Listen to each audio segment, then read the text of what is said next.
southeast. The Environment Minister has said that decisions around the environment should and will be made on the best evidence. And Mr. Speaker, our former government and this caucus agrees that decisions should always be made on sound evidence. Minister, I don't intend to overwhelm you because I know and I understand the portfolios with status of women and the environment are two very important issues for Alberta's families. These are legacies that we will leave our mothers, daughters, sisters, and the environment is something we'll leave for all future generations. Minister, with the conduct and the evidence you displayed yesterday in estimates, perhaps it's time you ask the Premier to split up these two very important ministries with their separate ministers so that they can get the attention they deserve. Wouldn't you agree?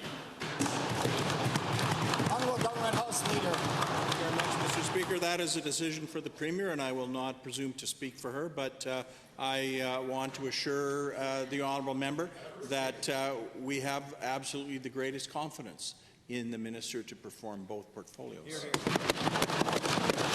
First supplemental.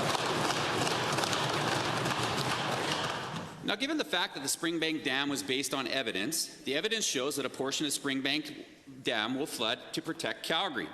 And given the fact that now there's new mitigation talks to protect a subsection of homes along the Elbow River, Minister, if you mitigate that, the water's going to go somewhere.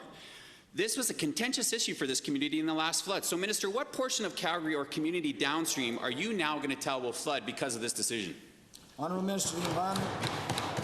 Thank you, Mr. Speaker, for the question. It's actually a really good question, and that is why we have undertaken the flood hazard mapping studies that we have. The studies that the Auditor General prevailed upon the previous government to do, and they did not do.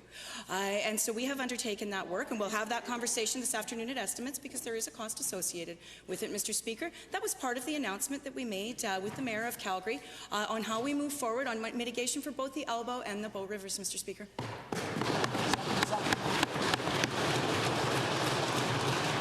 Well, let's be clear, Minister. The evidence showed that the last previous flood maps, the water projected went exactly where we predicted it to go. Minister, you've talked a lot about your own community and how you want to protect your own headwaters, hence why you made the decision to shut down the development in the Castle region. To avoid the appearance of your own political benefit, Minister, will you please table the report and evidence to this House pertaining to the headwaters in the Castle region, showing the health of the headwaters before and after? Honourable Minister.